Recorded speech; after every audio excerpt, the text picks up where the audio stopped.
इस प्रसंग में मैं बताऊंगी कि भोलेनाथ का कई रूप हमने आपने देखा है। उन्होंने भक्तों की सहायता नौकर बनके, दोस्त बनके, स्वप्न में, आकाशवाणी द्वारा हर तरह से उन्होंने भक्तों की सेवा की है। अब इस प्रसंग में मैं बताऊंगी कि भगवान से रहा नहीं गया और अदालत में वो गवाही के लिए भी आप पहुंचे हैं।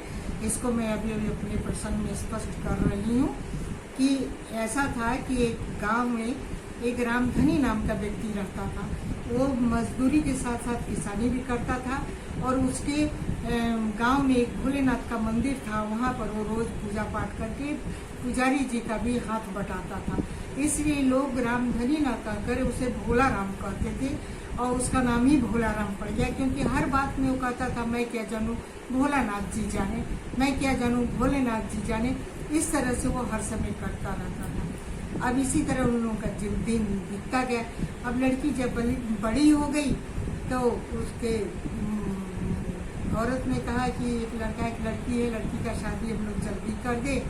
तो भोला राम बोले इतना तो मेरे पास पैसा नहीं है। तब लड़का बोला कि सेठ से उधार ले लेंगे और उसको किस्त में हम लोग चुकाएंगे, मजदूरी भी करेंगे और खेती भी करेंगे सबका, तो चुक जाएगा। ये बात सबको पसंद आ गई और बाप और बेटा जाकर कर्ज ले आए। सेठ जी ने लिखा पढ़ी करके कर्ज दे दिया। लड़की की शादी खूब धूमधाम से किया उन्होंने और धीरे धीरे कर्ज चुकाने लगे। कर्ज जब पूरा चुकता हुआ तो आखिरी कर्ज वाले दिन लड़के को चोरी करने जाना था। उसने अपने बाप से कहा कि आखिरी किस्त है, जाकर दे आइए, उनका खत्म हो गया और कागज ले आइए। तो उन्होंने कहा ठीक है। वो जाकर सेठ को आखिरी किस्त दिए और कहे कि मेरा कागज दीजिए। वो सेठ ने आखिरी किस्त लेकर कागज दे दिया। कहा आप तो खुश है, आखिरी देखो इसमें क्या लिखे हैं। तो कहे कि अरे मैं तो अनपढ़ हूँ, मैं क्या जानूँ, भोलेनाथ जी जाने। अब वो इसी का फायदा उठाया। सेठ सोचा कि तो अनपढ़ है, अब क्या करें।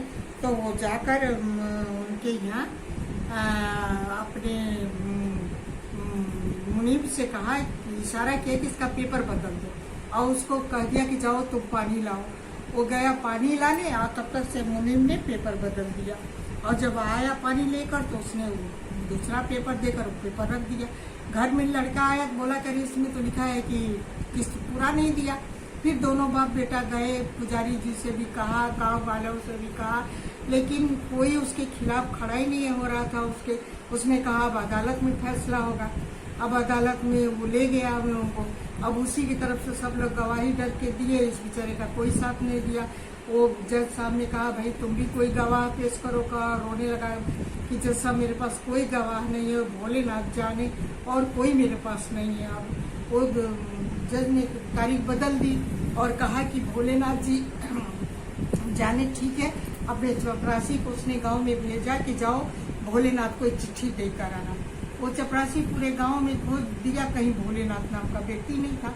फिर मंदिर पर आया, कहा कि पुजारी जी थोड़ा पानी पिलाइए, मुझे तो जज साहब ने ऐसे ऐसे चिट्ठी देकर भेजा है। तब पुजारी ने कहा कि अरे भोलेनाथ जी यही है, हमें दीजिए चिट्ठी, भोलेनाथ का वो चिट्ठी है।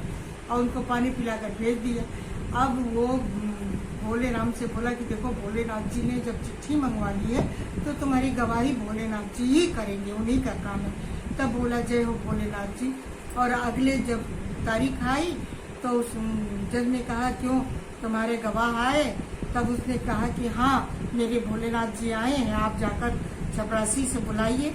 तो जब चपरासी ने कहा कि भोलेनाथ अदालत में हाजिर हो तो देखा कि एक बूढ़ा आदमी रुद्राक्ष का माला पहने और टीका लगाए हुए आ रहा था।